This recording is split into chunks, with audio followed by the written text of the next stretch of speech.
here's the bets for 2026, I guess into 2027. So number one is live is king, all right, above everything else. And I think that we are switching from the attention economy to the trust economy, all right? And so I think that is the big transition that's happening right now. And you guys are probably already feeling it. And so if we went from, okay, we just need to make live.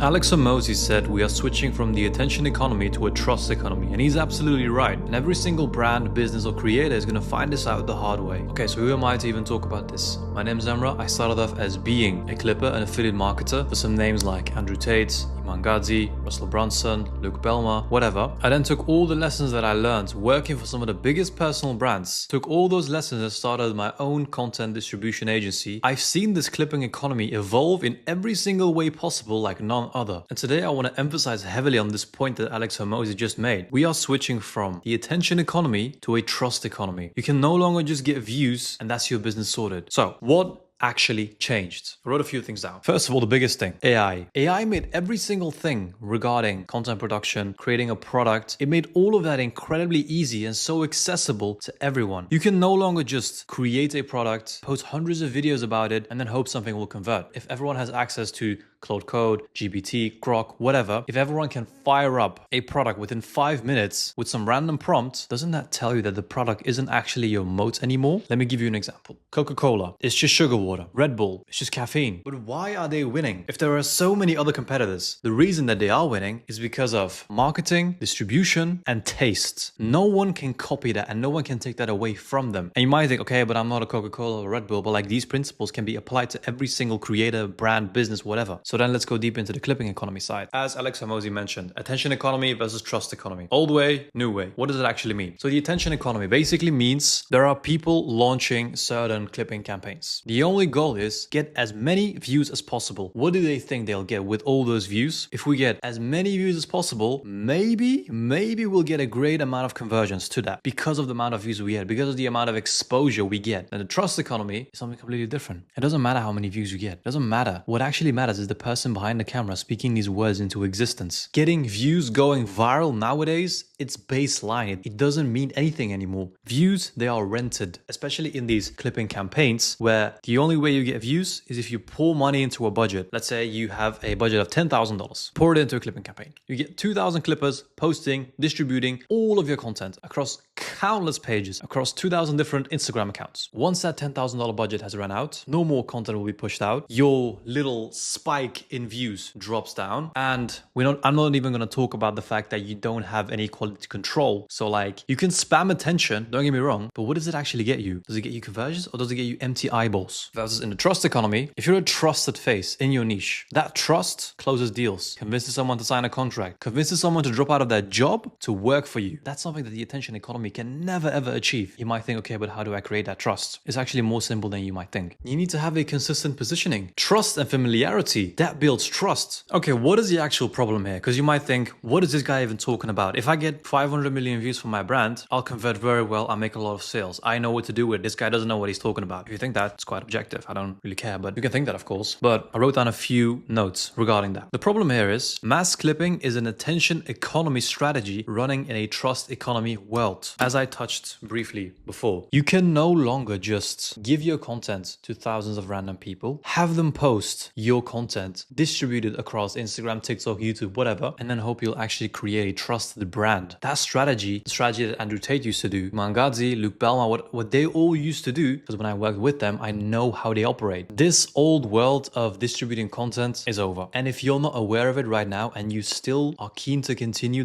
this old way, you might be in for a hard reality check. So let me give you the example. Clipping campaigns. There are tons of platforms offering you to run a clipping campaign, and this is by no meaning an insult to them. I do believe that these mass clipping campaigns, the attention economy strategy, that it still works for certain types of people. For example, artists, streamers, gambling companies, anyone that just wants raw visibility on their logo, brand, face, whatever, and doesn't care about a reputation or doesn't care about control. But if you actually care about control, about a narrative set for your brand, you can't just throw your content at thousands of clippers and pray that something's going to convert. Reach doesn't build trust. In this case scenario, reach doesn't build trust. It breaks it. Why? Because quite frankly, if you run that sort of campaigns with the attention economy strategy, in no world are you going to get thousands of high quality quality videos pushed out there every single day. It doesn't exist. It doesn't work. It doesn't work like that. Out of those 1,000 clippers, 1,000 people that distribute your content, maybe 10 of those will actually be quality. But then the 990 of those, but then the rest, 990 people, they'll all post low quality content with no incentive to actually want to succeed for your brand. The only way that they want to succeed, the only way that they are incentivized is by how many views they get. They don't want to get conversions for your brand. Why would they? They don't get paid. The only way they get paid is per views. You pay them $1, $2, whatever, per 1,000 views that they get, and that's what they're going to aim for. It doesn't matter if it puts your brand in a horrible way. To them, it doesn't matter. I've been a clipper myself. I know how these people operate. I was in the mindset of a clipper. I then transitioned to running these operations. This is the reality of how it works. As much as many people won't like to admit it, it is. 100 million views from a third world country will never get you customers, and you know it. 100 million views from, let's say, a third world country that is not your ideal customer profile doesn't mean anything, and it's just wasted money. I actually wanted to tell a story of something horrible that happened because of one of these,